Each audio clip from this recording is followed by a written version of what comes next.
तुम्हाला माहित आहे का 10 मार्च या तारखेला काय घडलं होतं? या देशाची पहिली शिक्षिका आपल्याला सोडून गेली होती आणि ती गेली सुद्धा दुसऱ्यांना वाचवताना. 1848चा काळ होता. त्या काळात मुलींनी शाळेत जाणं म्हणजे पाप समजलं जायचं. पण एका 17 वर्षाच्या मुलीने ठरवलं, हे पाप असेल तर मी हे पाप करणारच. ती मुलगी म्हणजे सावित्रीबाई फुले. रोज सकाळी त्या शाळेत जायच्या. रोज रस्त्यात लोक दगड मारायचे, चिखल फेकायचे, शिव्या द्यायचे.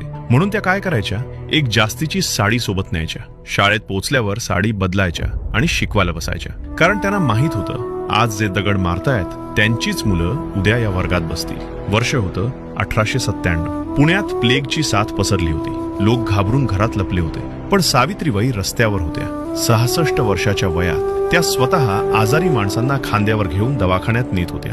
एक दिवस त्यांनी एका प्लेगग्रस्त मुलाला उचललं, त्याला वाचवलं. पण त्या स्वतः मात्र त्या प्लेगच्या विळख्यात सापडल्या. 10 मार्च 1897ला सावित्रीबाई फुले हे जग सोडून गेल्या. एका आईसारखं जगल्या, एका योद्ध्यासारखं लढल्या आणि एका संतासारखं गेल्या. आज जर कोणती मुलगी शाळेत जाते, आज जर कोणती महिला आपला आवाज उठवू शकते, आज जर या देशात स्त्री शिक्षणाची चर्चा होते, तर त्यामागे एका महिलेचं बलिदान आहे, जिने कधी हार मानली नाही, जिने स्वतःसाठी नाही तर सगळ्यांसाठी जगली. सावित्रीबाई फुलेंना माझा कोटी कोटी प्रणाम.